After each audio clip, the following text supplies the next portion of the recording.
the Fantasy Flow Podcast. Still remembers when Mike Tomlin stepped in front of Jacoby Jones during that kickoff return.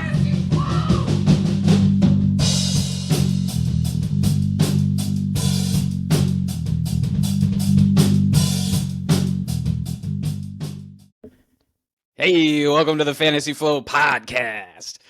We just consumed an epic week of NFL football. Okay, there were lots of blowouts in the previous weeks, and this week I thought was just absolutely incredible. Tons of great games, which we'll get to. But Andy, I think we just got to start off with our Seattle Seahawks. Holy cow! That was the best win of the year, probably the best win like in years.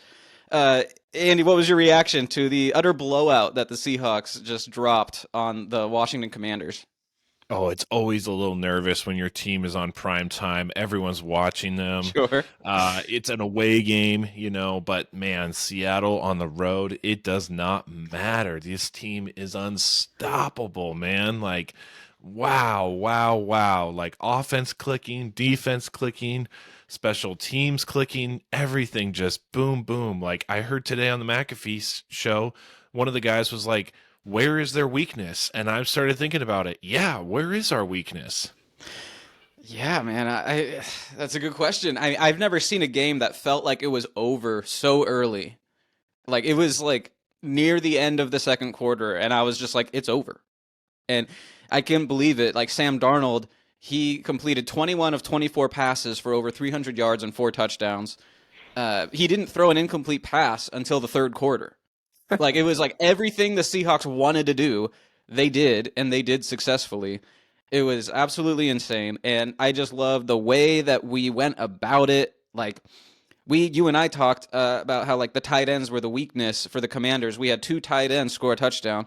We had rookies were responsible for I think 4 touchdowns. So that's super exciting just for the future of this team. I mean, this is the first year of Sam Darnold's deal, which looks like an incredible deal right now, right? And then this rookie class is just awesome. Torrey Horton stepping up in a big spot with Cooper Kupp on the sideline. Yeah, man. And the defense, I mean, shoot, like equally as dominant, right? Like we could talk about that. We could just keep going. But yeah, no, it was absolutely incredible to watch. Yes. Yeah, I can't. No complaints. There's almost too much hype now because we were on prime time and we put down such a beating. Like, I almost wish there was like just tone it down just a notch. Like we don't need all this hype. I like flying underneath the radar, but no, a win's a win. We're at top of the NFC. We're at top of the NFL. It's way far right. More than I expected this season to go. Remember the 49ers game and you texted me like, man, you called it like crappy offense, decent defense, and it's just going to be a sluggish year. And then nothing has looked the same since. Yeah, the 49ers haven't really looked the same since either. So, it's just week 1 lies. And I think just ever since then, the offense has just been incredible. Last note, JSN, another week. This week he had 129 receiving yards. He has 117 more yards than the next highest player, and he's on pace for the NFL's first ever 2,000-yard receiving season. Hell yeah, brother. Just insane. Okay, that's enough Seahawks for now, because you're right. It's a little uncomfortable, like how... Yes. How great the team is doing. But let's talk about a couple of other great teams. The Bills take down the Chiefs in Buffalo again in the regular season. This is kind of a weird thing that I heard going into the weekend, that the Bills have this great record. Like Josh Allen has an outstanding record against Patrick Mahomes in the regular season, and the opposite is true in the postseason. So this was another regular season game. I was definitely picking the Bills, but I mean, they won by a touchdown, but it didn't even feel as close as the score. I don't know. Tell me what you saw from Josh Allen and Mahomes specifically. Yeah. I mean, both guys, they're like the best in they're best in their position, right? This is the Tom Brady versus Peyton Manning of our generation, and you honestly can't get enough of it. I know I've been barking about how much we've been seeing the Chiefs lately, but when it's these types of matchups, there's nothing to complain about. It's a close game. It's back and forth. Both guys are converting crazy downs. What, they converted a 4th and 17? Yep. Like, that's just insane.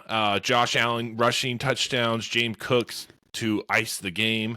This is the 5th year in a row the Bills have beat the Chiefs in the regular season, and then there's 4 years in a row that the Chiefs have lost, or the Chiefs have beat the Bills in the postseason.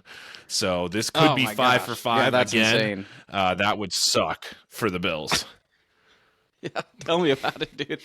This was a lot of good on good. I mean, they were both just absolutely doing their thing, and when you have two opponents that know each other so well, like, and two quarterbacks who are so on top of their game, like, of course it's going to come down to these 4th downs. And I thought that was the key to this game, was like, what do you do on 4th down? And I think the Bills got a couple of massive stops on the Chiefs. Chiefs tried to go for it on 4th down, didn't get it. And then, later in the 4th quarter, the Chiefs go for it on 4th and 17, and they get that one. And it's like, what? And suddenly the Chiefs have a chance at the end of the game. But, the Bills hang on. Bills defense, I want to give a huge shout out to their secondary. We saw Joey Bosa get a clutch sack.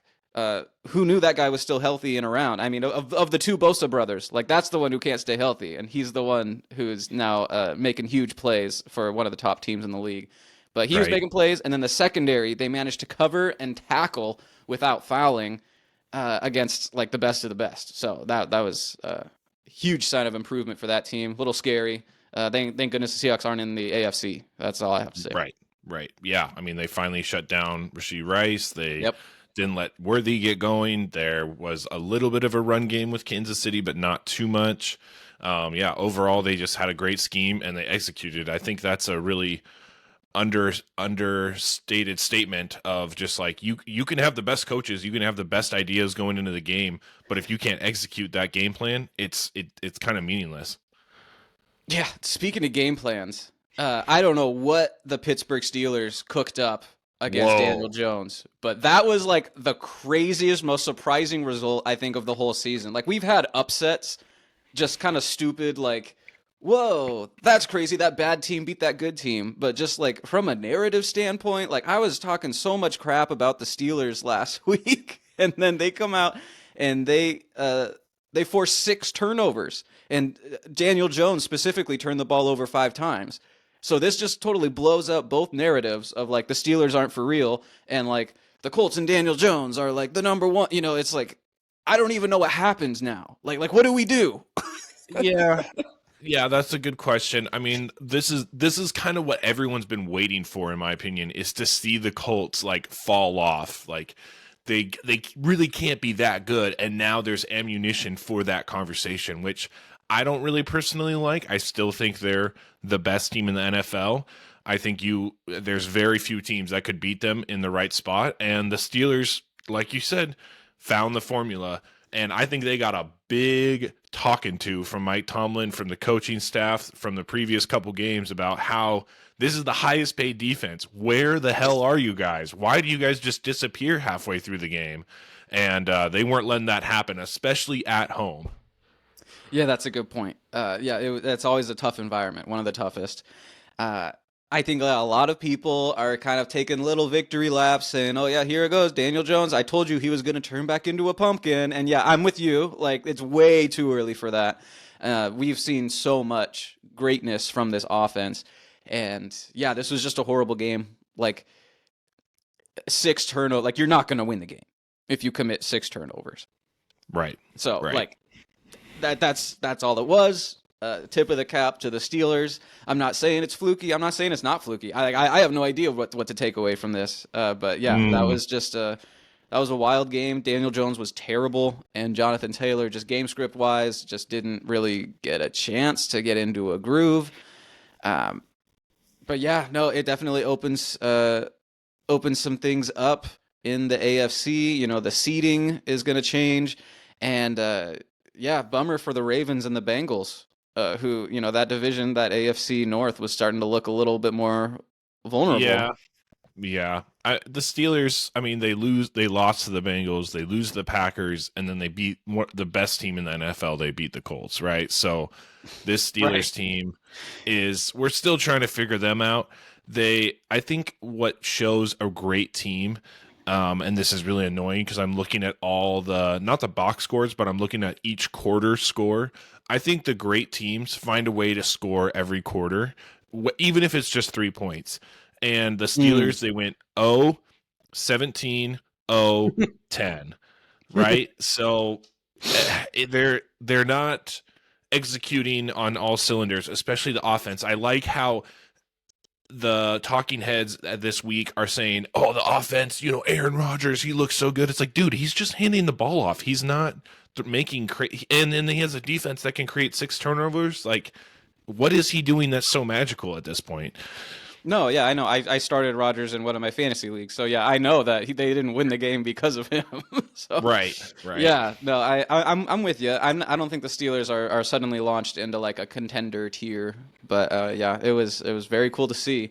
Lots of great games this weekend. Like I said, I kind of want to just get to some more of them. We can talk about this one quickly because it was a blowout. But the Baltimore Ravens on Thursday Night Football, they look all the way back. And it's not just Lamar Jackson. It's Roquan Smith and it's Kyle Hamilton. They look like a scary crew. And the Dolphins are really bad, so I'm not going to overreact, But that was an absolute beat down on primetime. Yeah, having Kyle Van Noy back there too.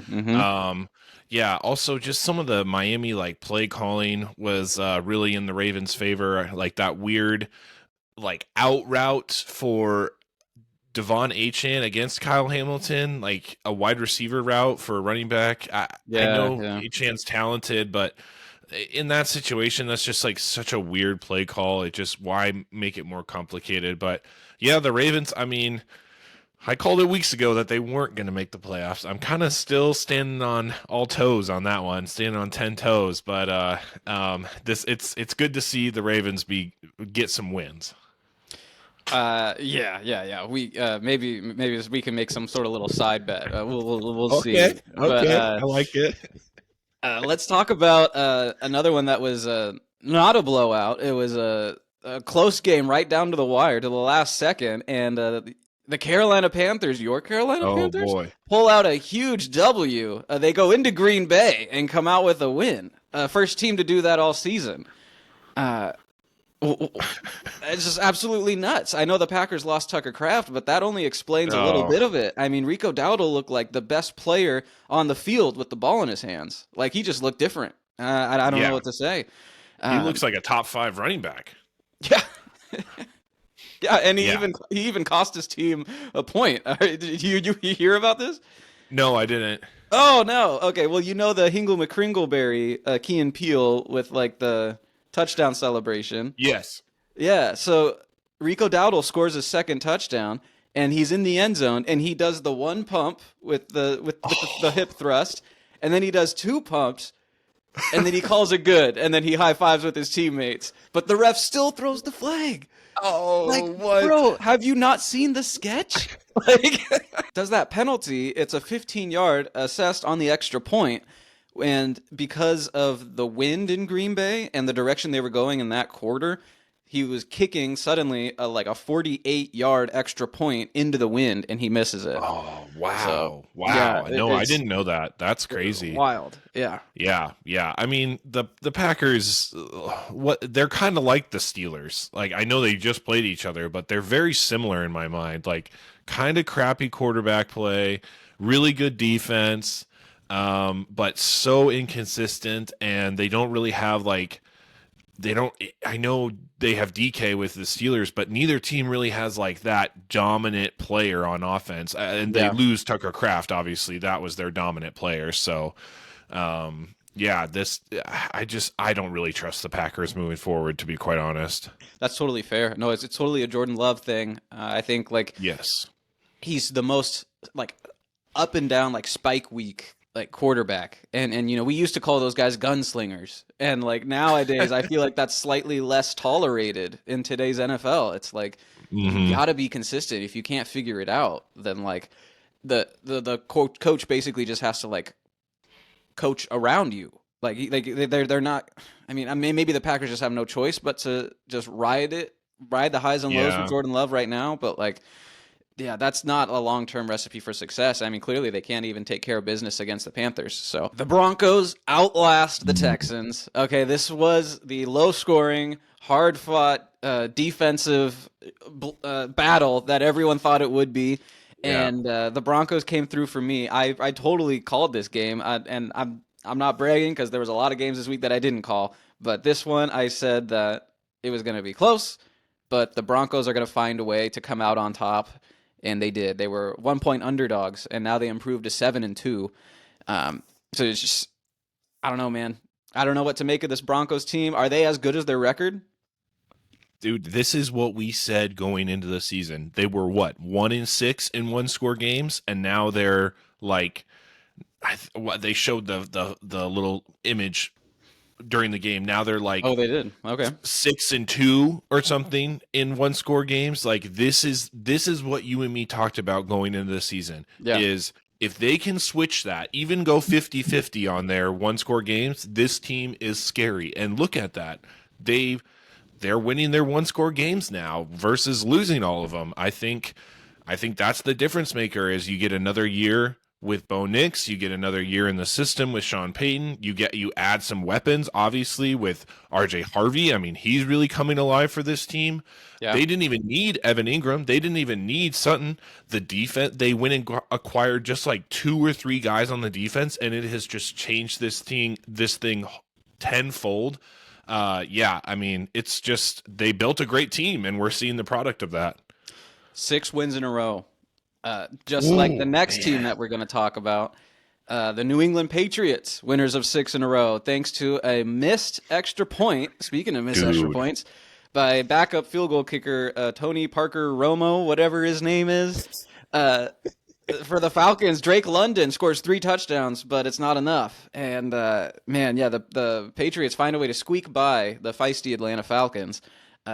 Drake May didn't really blow me away. Nothing that the Patriots did actually really blew me away, but they just hung in there. They battled, and the Falcons, it was more about the Falcons losing this game than it was the Patriots winning it, in my opinion.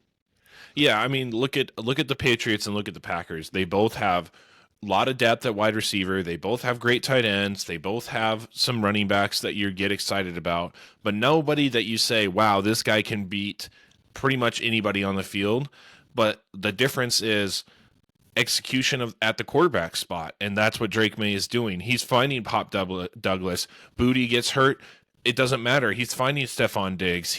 The run game is working phenomenally. I think if that run game takes any steps backwards, this Patriots team looks a whole lot different. They're going to have to rely on Drake May a lot more, and I wouldn't be surprised if that kind of hinders them. But the fact that the run game is working, it makes Drake May look good, it makes the offense look good, it makes the whole team look a lot better.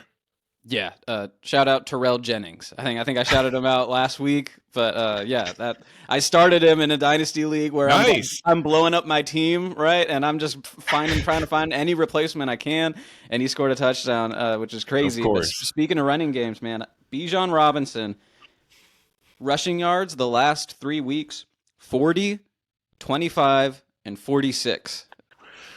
Oh boy, I could go on a soap opera about this. What is going on with this run game? It's like they're trying to trophy up Michael Penix, and it's not working.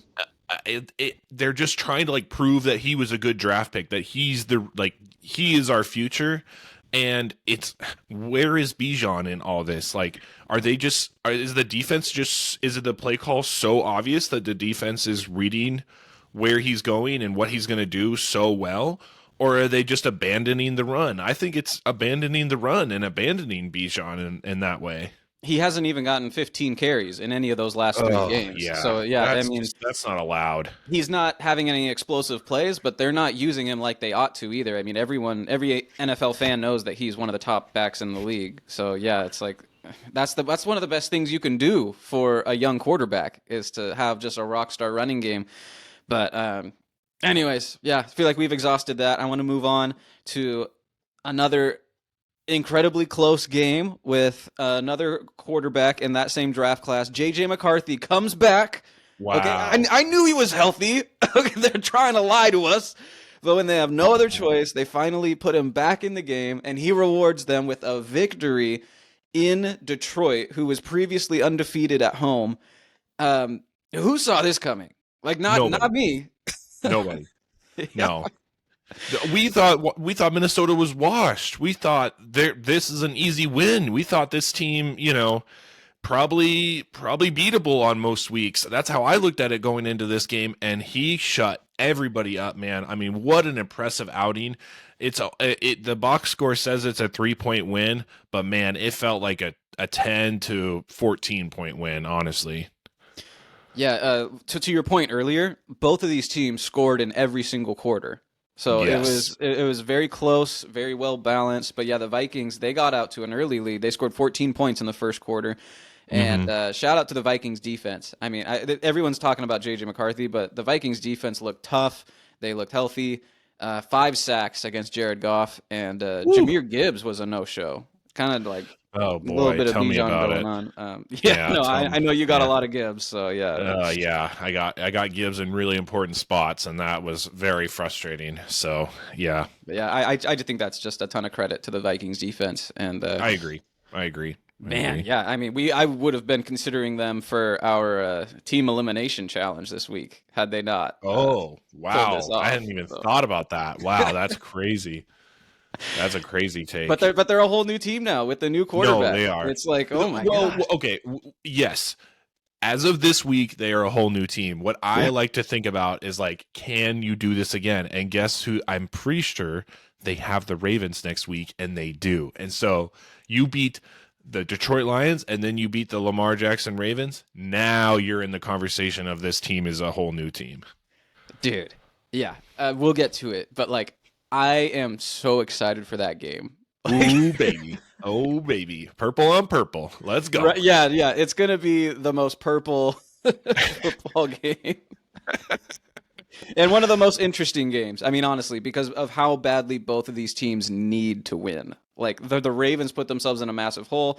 The Vikings kind of did the same, and their division is super competitive. So being 500 in that division is just different than being 500 in a different division. So, that's going to be awesome. But, yeah, there's still a couple great games that I want to get your take on. Some of these are blowouts. I don't know. The Jaguars, they beat the Raiders in overtime on the last second. That was a crazy play. I've been waiting for you to bring this one up. I kept like. Have you? Okay, I kind of don't care about this game, but I don't care. I don't care so much about the result, but I care about just how it finished and just how Pete Carroll's going for 2.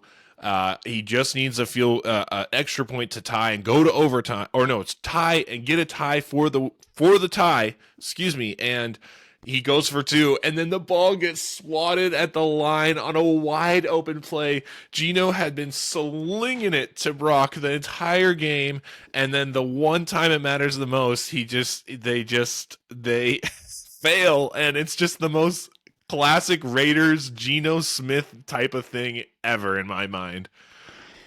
Yeah, it's pretty depressing. I mean, Brock Bowers is back, so like Raiders fans should be happy about that, but like.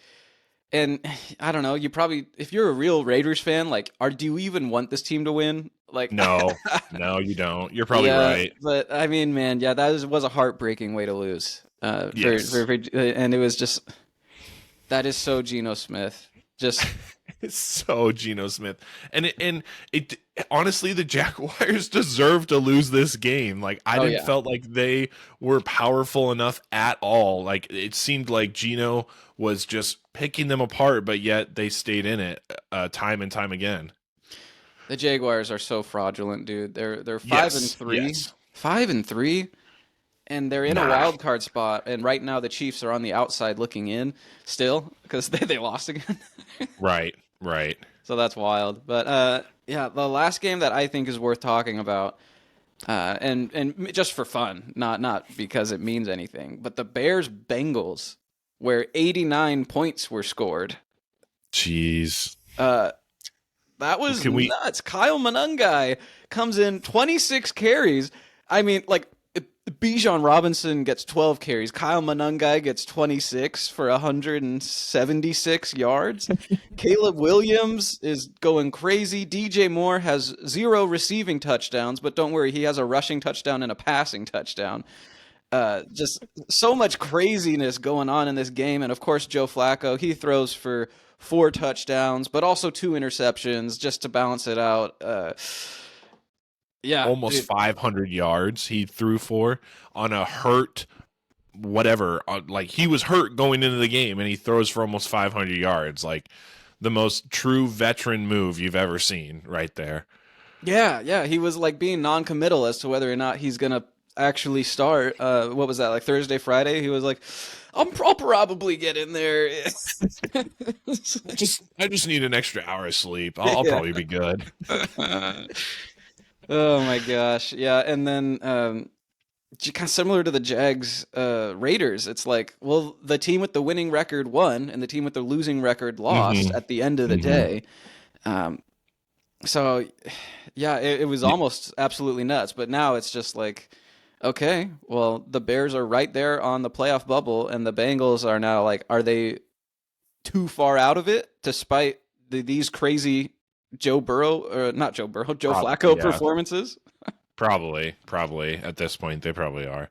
The Bears, I texted you this. The Bears, the Panthers, and the Packers all have 5 wins. It's almost like 2 truths and a lie. Like, if I had guessed that at the beginning of the year, you would have said I'm crazy. There's no way that those 3 teams have the same amount of wins, and that's the world we're living in. Yeah, the NFC North. So the Packers are 5-2-1, Lions 5-3, Bears 5-3, Vikings 4-4. Like, wow. you can't really get much closer than that. No, and what's crazy is probably just one team is going to come out of that North. Maybe they're going to just have to beat each other up. I had that thought too, because like the Seahawks missed the playoffs in this NFC last year at 10-7. So it's kind of inevitable that that's going to happen to one of these teams, probably the Bears. All right, next up, we got to do it. We got to go to the Team Elimination Challenge, our TEC. So we have eliminated 8 teams from the playoffs. We do one every single week. This week, just based on the standings, it's looking like the 3-6 Bengals, maybe the 3-6 Commanders. I don't know. Andy, were you leaning one way or the other? I'm leaning the Commanders. I mean, they looked terrible. They're old as hell. Yep. And they don't have Jaden Daniels for presumably the rest of the season. I don't see how this team makes a run at the playoffs. I mean, their defense is so slow. Like, I love Bobby. I have a Seahawks Bobby jersey. But this man cannot run left to right at all. Their entire linebackers can't run left to right. That's why they're so condensed in the box, because they're just like, hopefully these guys run right at us. If they run to the outside, we're screwed. And no Marshawn Lattimore. No, I think he's done for the year. Marcus Mariota is a good backup, but this team is just not going to make a run. I vote the Commanders. I think that the Jaden Daniels injury makes this really easy on us. This team was in the NFC Championship game last year, and we're eliminating them after 9 weeks of football. Like, that's crazy. But it's not crazy because they've lost 4 in a row now. They looked terrible. They don't have their starting quarterback. He's out indefinitely. And, oh, by the way, next week they play the Lions, who are probably going to do the same thing that the Seahawks just did to them. So, yeah, I'm totally with you. I think it's the Commanders' time, which is crazy, just the amount of success that they had last year. But, yeah, and it also helps to go NFC, I think, because the NFC is just so competitive. Yes. So I was thinking that too. Yep. Commanders, you're done. You're gone. All right, next up, we got a special little segment. Andy Phillips, he has put together, because we're at the halfway point in the year. And so Andy has compiled a list of top 5 games from the first half of the year. Just take a trip down memory lane. Just kind of try and stay in the moment. And, just appreciate what we got while we're in it. Andy, I'll let you take it away. Okay, so I'm going through the weeks here, and I got my top 5 games of the NFL regular season this far. All the 5 that I picked were on the odd weeks. Just happened to be the case. Very weird. All the honorable mentions, if you will, were on the even weeks. Again, just the way it worked out. Thought it was super weird. I'll start with the honorable mentions here. Yeah. And you let me know if you agree or disagree. I'll run by them quick. 2 of them are with the Cowboys overtime games. Week 2 against the Giants, Russell Wilson puts on a masterful show. That's when we still had Malik Neighbors in the league, which was crazy. They go back and forth. It goes to overtime. CD catches this. George Pickens is catching everything. CD catches everything. And the Cowboys go and win in overtime. The other overtime was against the Packers. It's the Micah revenge game. Back and forth. Goes to overtime, tied up. I think both teams scored in overtime to still tie the game. That's tie. Yeah. And it ended in a tie. So honorable mention there. I'm gonna go with week 4 when the Colts lost to the Rams 20-27. What was that guy? Adion Mitchell drops the game-winning touchdown at the goal line. These were 2 heavy hitters, still are, but at the time, obviously 2 of the best teams in the league, and for just the game to end that way, such a heartbreaker, in my opinion. I think. And then the last Go ahead. Oh yeah, the last honorable mention I have is the Jets getting their first win against the Cincinnati Bengals, 39-38.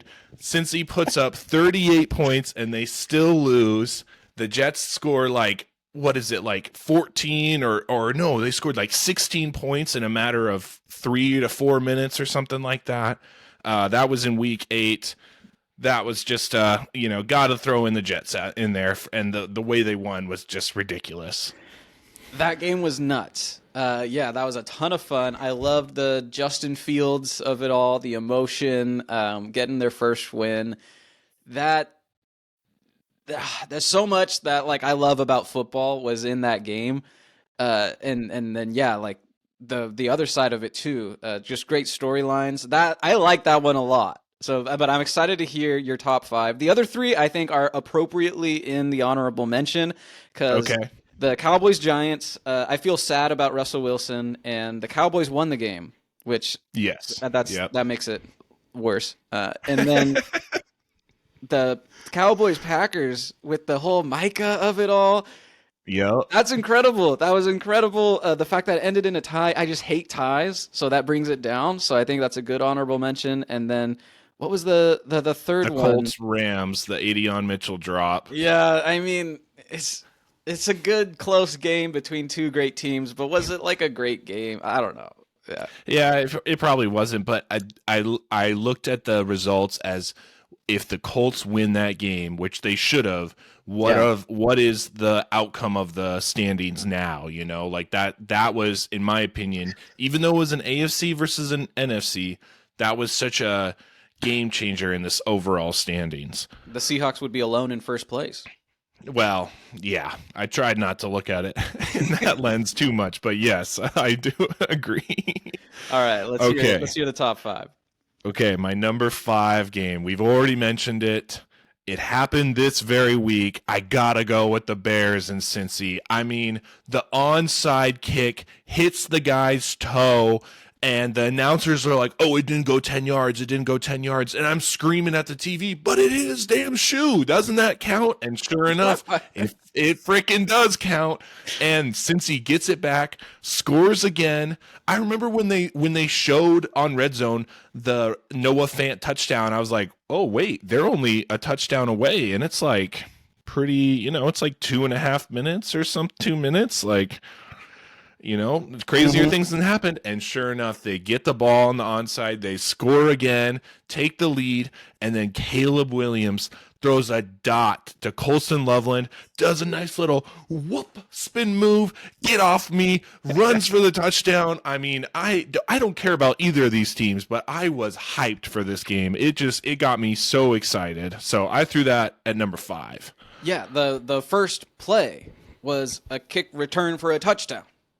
That's right. I was doing laundry. I yelled downstairs.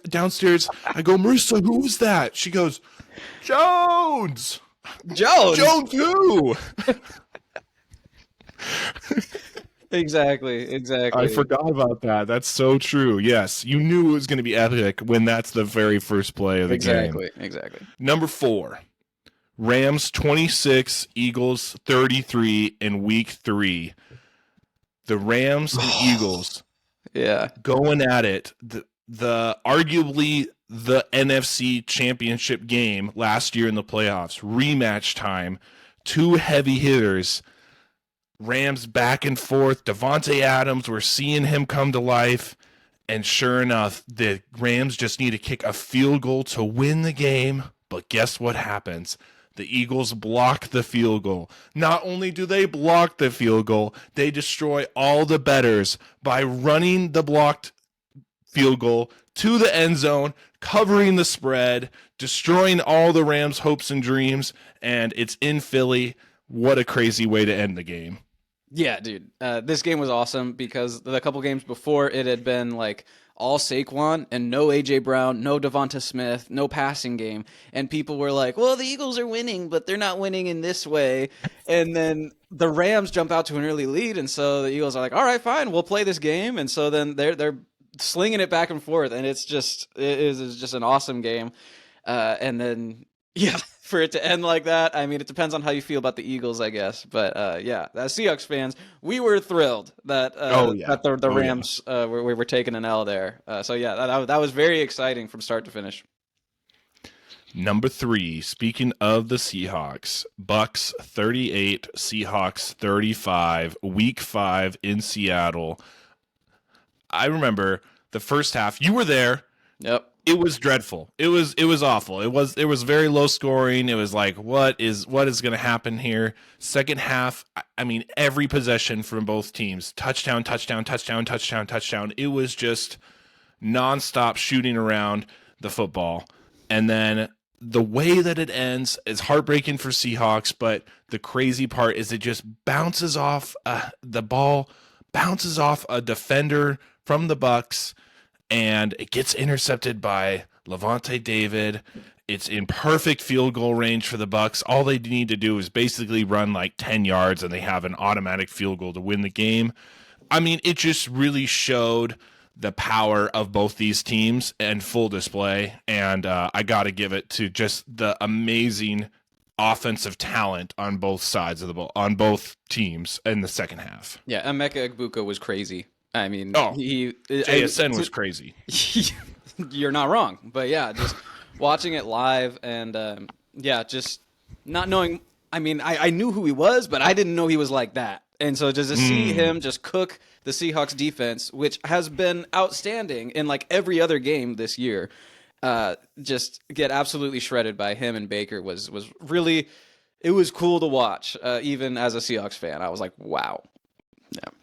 So I'm a little biased there putting that game at 3, but I don't care. I'm going to say the number 2 game is the Ravens 40, Bills 41, week number 1, Sunday Night Football. Yeah. They come back. I'm watching the game in New York. I'm not even watching it because the Ravens are just, Derrick Henry's running all over the field, scoring a bunch of touchdowns. I remember you texted me saying, why do we make fantasy football so complicated? Derrick Henry's good at football. Draft him. Have him on your football team. He knows what he's doing. Yeah. And then the Bills just creep back. Oh, they scored again. Oh, my God, they took the lead. Holy crap, they won. I mean, for week 1 on Sunday Night Football, 2 juggernauts. Both scored over 40 points. Like, you couldn't ask for a better start to the NFL season. Yeah, man. I mean, I'm just thinking about these like in the context of how it made me feel, and that one I was like excited but also kind of disappointed at how lopsided it was, and then suddenly the Bills started to come back, and then it made me sad. So like it's not in my top 5, but I could see how like an impartial observer would be like, that game was crazy because it was Josh Allen, it was Lamar Jackson, it was Derrick Henry, it was like it was everything. Yeah, everybody's at full strength. It's the first prime. It's not the first prime time, but it's the the biggest prime time game it's of the week premiere 1. of Sunday Night Football. Yes, yes, first Sunday of the football season, and that's how you end it. I mean, I think we got to at least keep them in the top 5.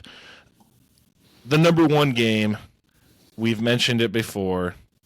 Giants 32, Broncos 33, week 7. Giants are dominating this game. It was 19-3 at going into the fourth quarter, and the Broncos come back and win 33-32. Jackson's Dart has a spooky face on his face on the sideline. Can't believe what's happened. The kicker misses 2 extra points. Gets cut the next day. The Broncos, Bo Nix runs it in for 2 touchdowns. It was just the most marvelous experience, the most marvelous plays that needed to happen at those exact moments for them to even have a chance to win. Everyone shut them out. Everyone said that game is over, and the Broncos just kept on fighting back. I love these comeback games, as you can tell by my list. Yeah. And this is probably the best comeback game that I've can remember in recent history. Yeah, dude. You do like these comeback games, and man, what this stands out to me among those comeback games it wasn't like a total collapse. Like the Giants still scored a touchdown in the fourth quarter, and it ended up being like back and forth. So yeah, it was historic. It was crazy. And unlike all the other ones in your top 5, I think it was like the team that I want to win actually came out on top. So yeah, no, we checked that box too. But no, I love your top 5. I think it's a great list. And hopefully we get some more games coming. Not this week, obviously, because this is an even week. But sure. In the future, we'll get more absurdity. Yes. I'd love to do this again at the end of the season. I love it. All right. Well, I wanted to do another quick just NFL news whip around before we actually jump into the Week 10 preview, because there was a lot that happened, a lot of it injury related, and I kind of want to get your take on it, Andy. So obviously we'll start in DC with the huge injury news. I mean, electric playmaker and leader Luke McCaffrey likely out for the rest of the year, and also Jaden Daniels. His arm, I don't know. Oh, his arm was once this way and now it's that way. Dude, what is up with limbs? Like just going off script. What was it? Cam Scadaboo's foot was faced the wrong way, and now this. Yeah. Football's brutal, dude. Yeah, I think if I remember right, James Conner had a brutal injury this year too. Probably, yeah. I can't or was it quite Fred remember. Warner? Yeah. Anyways. Oh yeah. No, yeah, it's super tough. The Commanders are so depleted, and then Tucker Kraft tore his ACL. Mm-hmm. Heartbreaking for fantasy managers, Packers fans, fans of just tough sons of guns.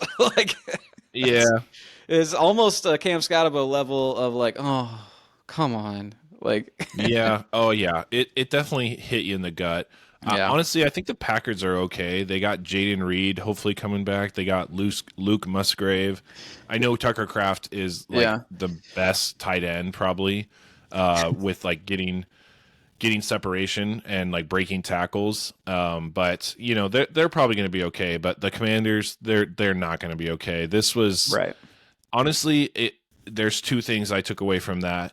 One, the Terry McLaurin contract disputes. Look at how that worked out for them terribly. Yeah. 2, I also looked at it in the light of another year. This is what I was worried about, is the CJ Stroud like phenomenon, if you will.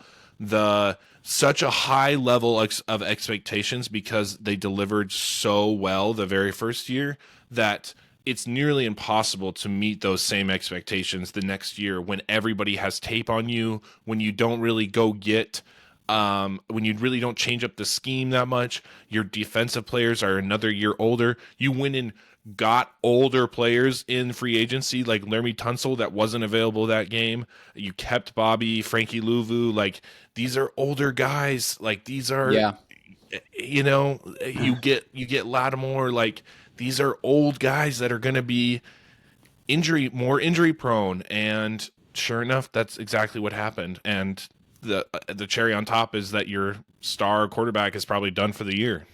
Yeah, but like they had lost games with Jaden Daniels before. I mean, that game against the Seahawks, they were already out of it by the time that injury happened. Yes, you're right. So they got lots of problems, like you said, and yeah, just not good for a roster that's already old. More injuries. I mean, Joe Alt, he just came back for the Chargers. He's their best lineman. He just came back, and he injured his ankle again, and they've already said that he's done for the year. So I definitely thought that there was a correlation. I mean, they had such a strong start to the year.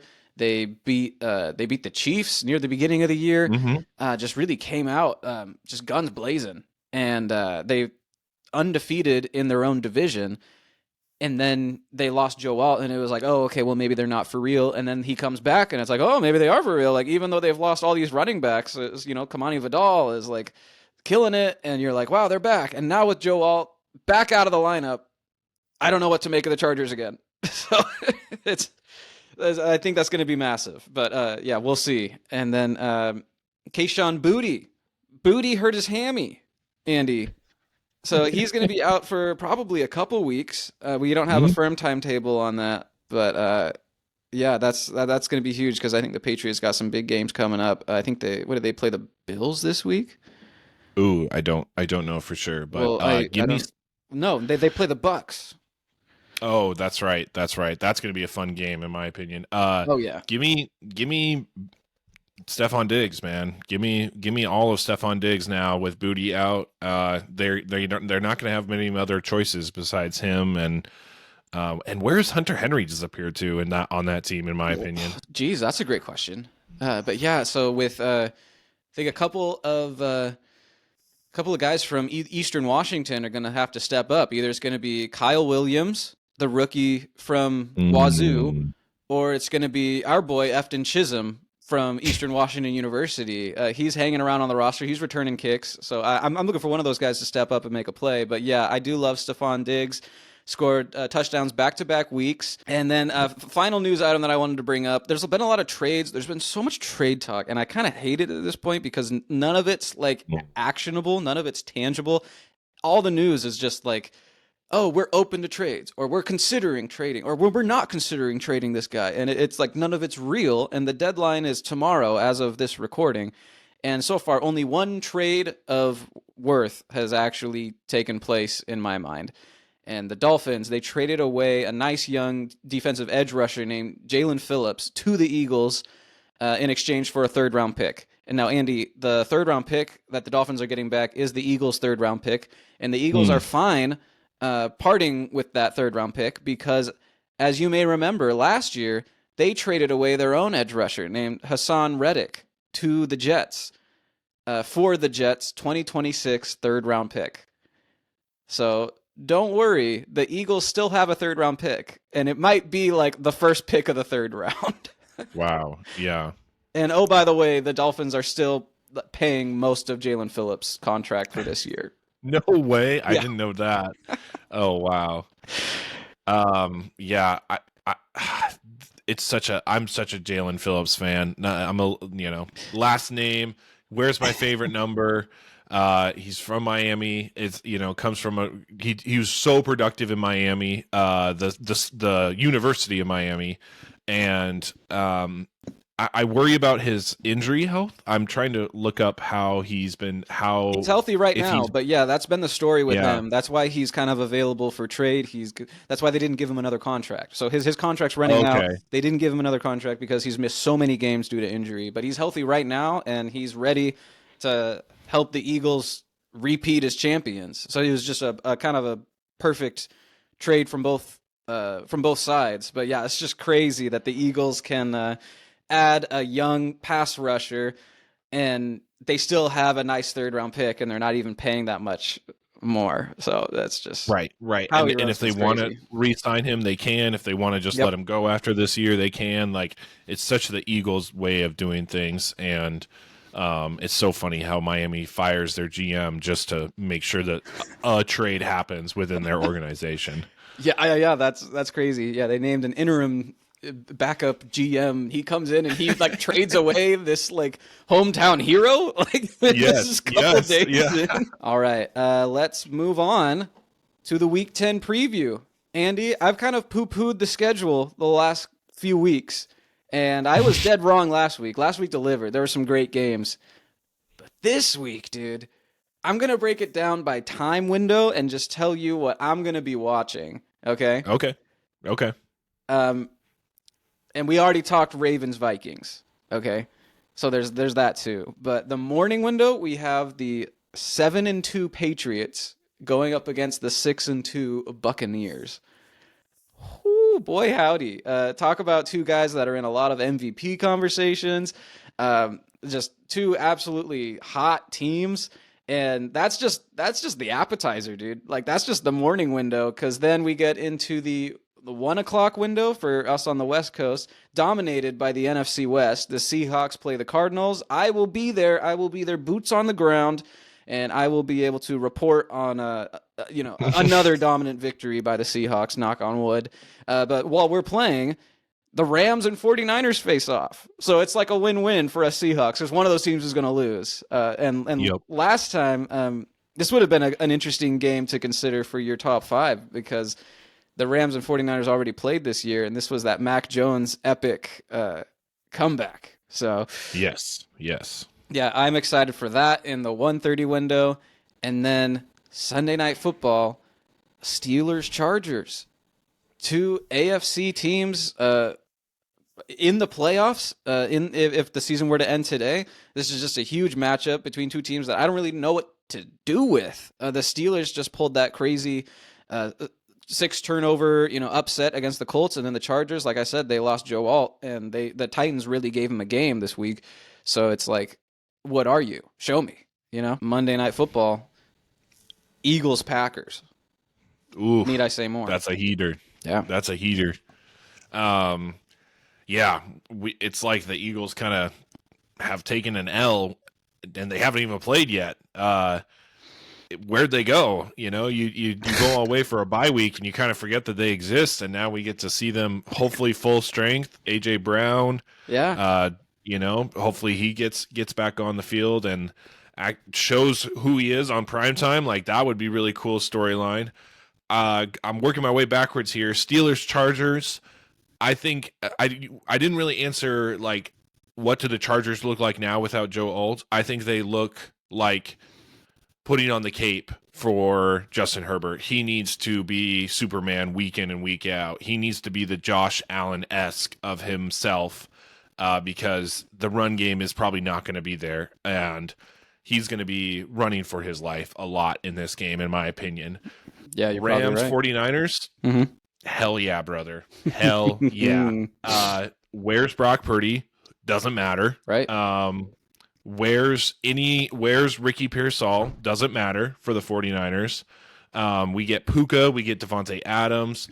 Matthew Stafford is lighting up all the stat boards, and nobody's talking about it, or very few are talking about it, and he deserves all the flowers right now. As annoying as it is, I was watching that game thinking, how come they get this powerful weapon with Matthew Stafford, and we need to be able to match that. And sure enough, the Seahawks did on Sunday Night Football. So that was a great relief, but it's such a difference maker that when you have an unstoppable quarterback from the pocket, and that's what Matthew Stafford is. So props to him. And then Patriots, Bucks, Ravens, Vikings. I'm more excited for the Patriots, Bucks. It's kind of like the whole Eagles going on by. We kind of forgot how good the Bucks are. They haven't really, the last 2 wins, they didn't crazy dominate. Baker kind of didn't have to do a whole lot to win. Their defense really stepped up. So this one will be great to see which quarterback takes that extra leap forward. And hopefully we get Bucky Irving back for the Bucs. Yes, they're going to be down some receivers still. Some of those guys are not coming back anytime soon. But yeah, hopefully Bucky Irving comes back, and then we don't know about Ramondre on the other side. But yeah, just an incredible slate of games. Great teams going at it. It's going to be super interesting to look at the standings, to look at the MVP ladder after this slate of games. Yeah, no, there's lots to look forward to. And speaking of looking forward, let's go ahead and jump into some fantasy football advice. Andy, I think we did pretty good last week. I don't remember all of your picks, but I'm going to start off with a quarterback that I'm flowing in, and I want to give a shout out to the QB I flew in. My flow-in quarterback from last week, Sam Darnold. Perfect pick. This week, It's going to be Jackson Dart. He's going to do all the things that Sam Darnold did last week, but he's going to do them this week in Chicago against the Bears, who just gave up 4 touchdown passes to Joe Flacco. Jackson Dart's going to do it. He's been running all over the place, been running like a madman. I'm starting him over everybody not named Josh Allen or Lamar Jackson. Okay. Hear me out. I just was propping this guy out, Matthew Stafford. If you have Stafford or Jackson Dart against the Niners defense, they just lost Mikael Williams, their first round pick. That's right. Yeah. They still, no Fred You can't Warner, go wrong. no You can't go wrong, man. I just feel better about Jackson Dart because of the rushing. So I mean, check your scoring settings and stuff. But yeah, no, I like how he can get fantasy points multiple ways. Okay. I like that. I wrote Stafford on my list, but I've already propped him up enough. I went kind of large this week. Yeah. I'm going to go Rico Dowdle. If you have, I know it's kind of an easy pick, but I haven't known what to do. Honestly, even last week when they said he was going to be the starter, I didn't know whether to start him or not because he's going against Green Bay. Same. Is he the real deal? Is he going to produce no matter who he plays against? We have that answer now. He's going against the easy Saints this week. I know this is an easy pick, but I'm telling you, like now, at least me, I feel comfortable starting Rico the rest of the season. Yeah, I was gonna say that's really obvious, but you're right. I mean, I'm in an 8-team league, so it's great options. But yeah, I did find a way to bench Rico Dowdle, and I almost lost because of it. So that is a good reminder. Yeah, I like that. I got a running back that I'm flowing in this week. It's David Montgomery again going up against the Commanders. This game does not project to be competitive, and so I'm banking on Montgomery carrying the rock a lot in the second half. I like that. And I got a little thing going. 2 weeks ago, I guaranteed Stephon Diggs would get his first touchdown of the season. I got that right. Last week, I guaranteed Marvin Harrison Jr. would score a touchdown. I got that right. Probably his best game of the year. And then this week, I'm guaranteeing, I'm going to switch it up a little bit. I'm going to go running back. I'm guaranteeing David Montgomery gets a touchdown. So trying to make it 3 weeks in a row. Somebody's feeling himself, folks. Hey, when you're hot, you're hot. I mean, I don't know. Get this man a craps table because he's shooting dice, baby. Let's go. I'm gonna chase the points. I'm the chaser here. I'm going DJ Moore. I don't know what the hell happened with Rome Odunze. Cole Kmet's out with a concussion, probably going to be out next week because that's the normal trend. Everyone's going to be jumping on this Colston Loveland train, but DJ Moore is still DJ Moore. He's still the wide receiver 1 there, as much as we want to argue otherwise. And Ben Johnson is very smart at coaching the offense. Give me DJ Moore against the Giants. I love this game. Both of these defenses can't really stop the other team's passing game. So I like the pick. It's so tough because I picked him up off waivers this time last week. Just because I'm like, hey, DJ Moore's really good. He hasn't put it together yet, but maybe this week. And then he went off on my bench. But he got his points in such a fluky way. Like we said, those trick plays. He threw a touchdown pass. He got a rushing touchdown. And I'm like, is it too fluky? Like, can I really? Yes and no. I mean, he was getting the ball even without, yes, those extra scores, fluky scores, really helped pad his numbers, but he was still the wide receiver 1 in that game, at least on the Bears side. Rome was non-existent, and I don't know if he was just playing decoy, if he was getting doubled a lot, but I'm going to chase the points. I'm going to stick with DJ Moore.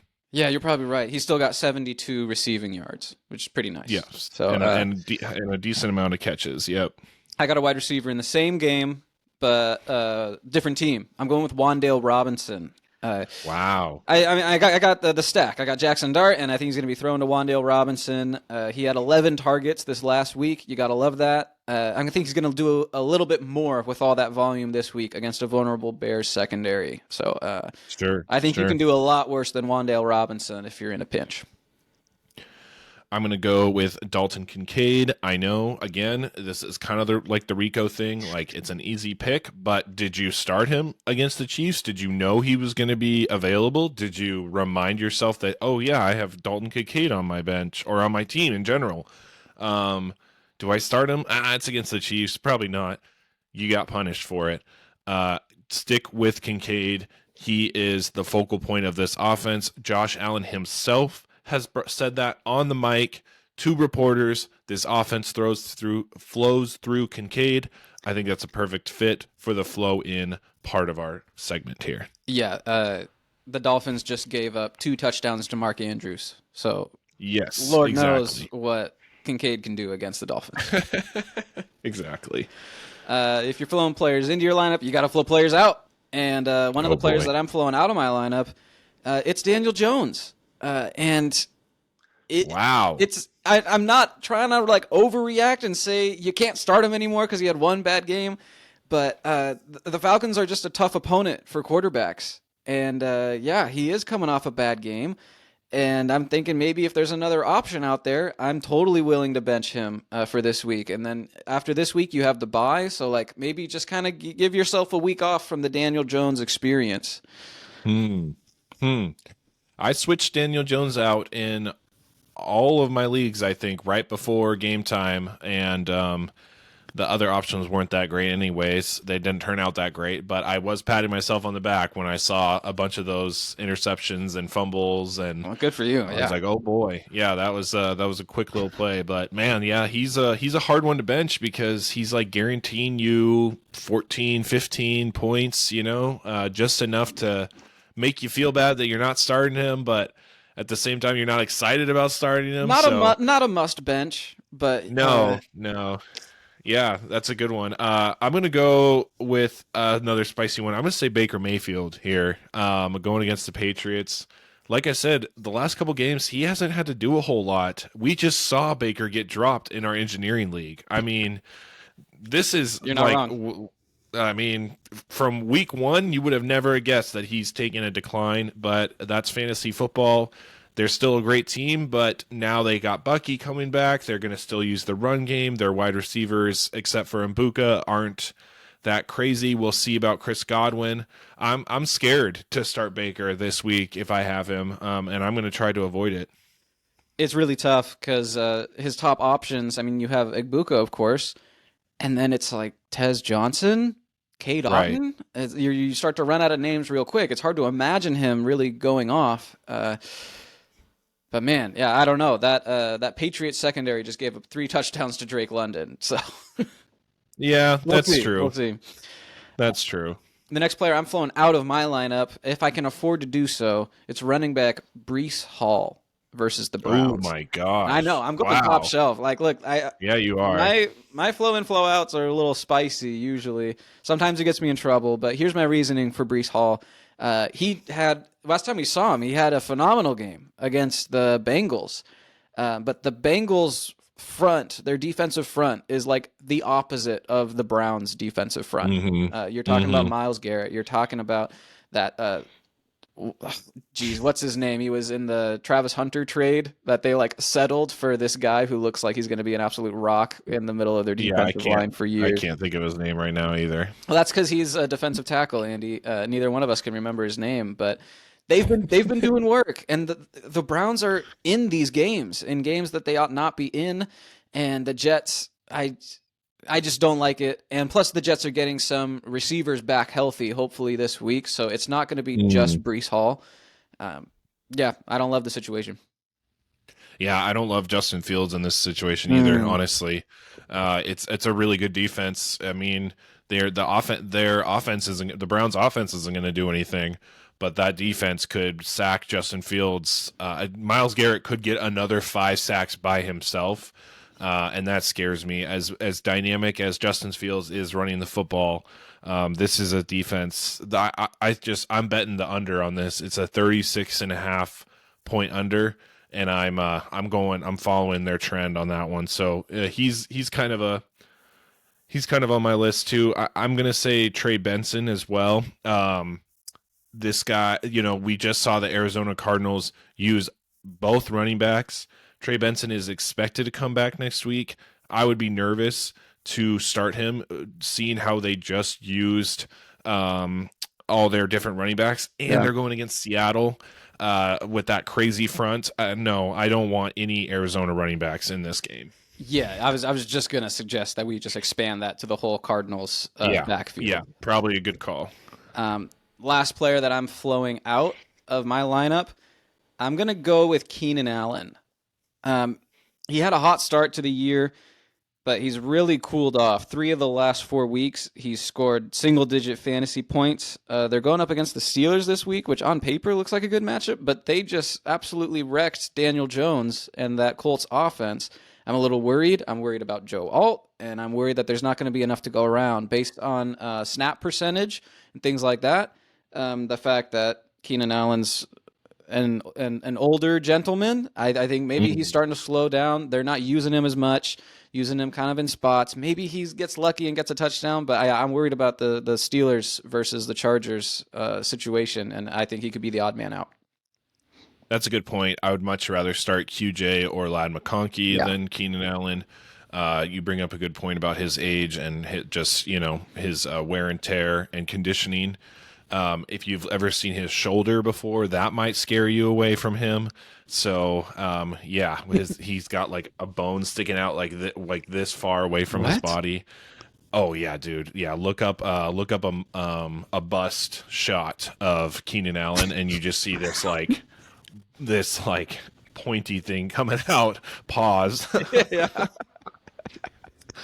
Yes, I totally agree. All right. Did you have one more player that you're flowing out, or was that's it for me? All right. Well, I guess then we got to move on to our Fantasy Flow face-off. Ooh, my favorite. Let's go. My favorite. This is a games pick challenge against the spread. It is Andy versus Austin, and I came into this week with a small lead, and I think I doubled it.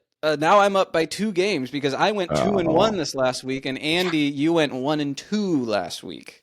And that's I'd be concerned if I were you, because as we know, whoever has the fewest correct picks at the end of the year, you must move your whole family to Tijuana. That's what we agreed on earlier, at the start of the year.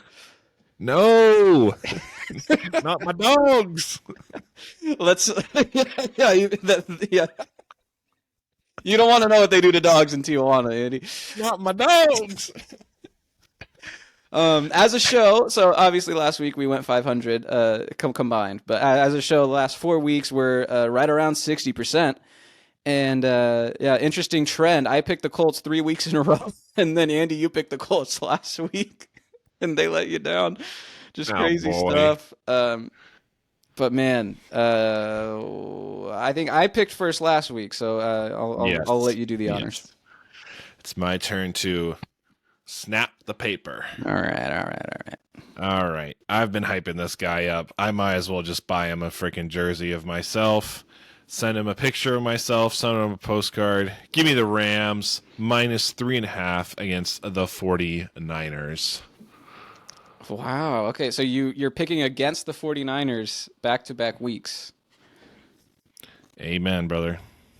All right. That wasn't on my list. I'm going to go with a team that's very close to your heart, Andy.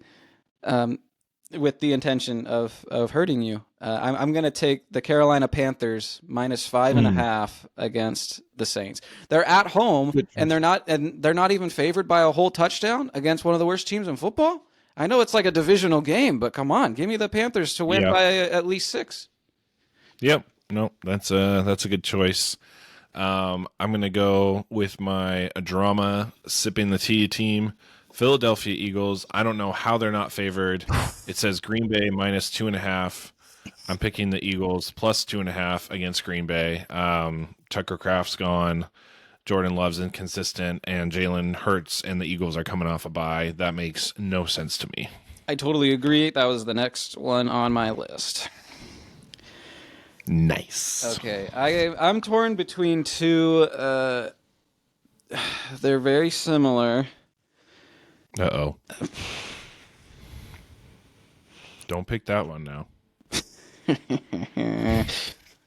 Yeah, I'll go Lions minus 8.5. Oh, I'm so glad you didn't do the other 8.5 one. Yeah, I mean, it makes sense. It's against the Commanders. Yeah, I think the Commanders are toast. Yeah. I like David Montgomery. I like this Lions team to just more or less do what the Seahawks did. I mean, the Seahawks beat them in 2 quarters. I think the Lions, they'll be able to beat them in 4 quarters by double digits. Yeah, 3 or more, right? At least 3. No. They got to win by at least 9. Right. I meant they'll beat them in 3 quarters. Yeah.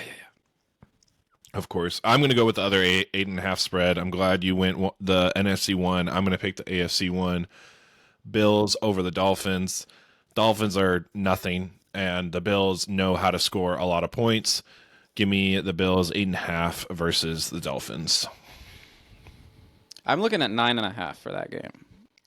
I'll take the 9.5. I got ESPN up. They say 8.5. I'll take the 9.5. I don't care. They're going to win by double digits. Okay. Sounds good. Last one, because you took 2 that were on my list. I got my emergency pick. Thank God.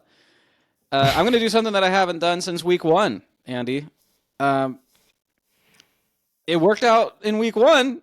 Let's go 2 for 2. I'm going to pick the Cleveland Browns to cover the spread against their 1-point underdogs. So give me the Browns plus 1.5. They're going to New York to play the New York Jets. Both teams coming off a bye.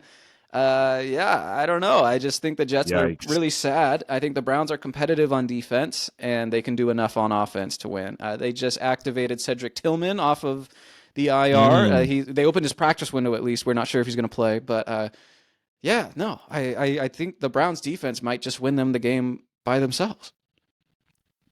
Who's going to start at quarterback is the question. Dylan Gabriel. Do we know for sure? That'd be wild if he didn't. If we upload this episode and it's not Dylan Gabriel. I don't know. That offense looks very sad at times, and we don't know if Quinshon Judkins is going to be available. So, good luck picking the Browns. That's what I got to say. Thank you. All right. That was it. Okay. All right. Good luck to you, my friend. We'll see. Good luck to you. We got to get those numbers up. We got to stay above 60% for the show's viability. Yes. And I would, as much as I would hate to move to Tijuana, I would also hate to see you move to Tijuana. So how about we both just go 3-0? Okay. Sounds good, my friend. All right. Until next time, guys. Thanks, y'all.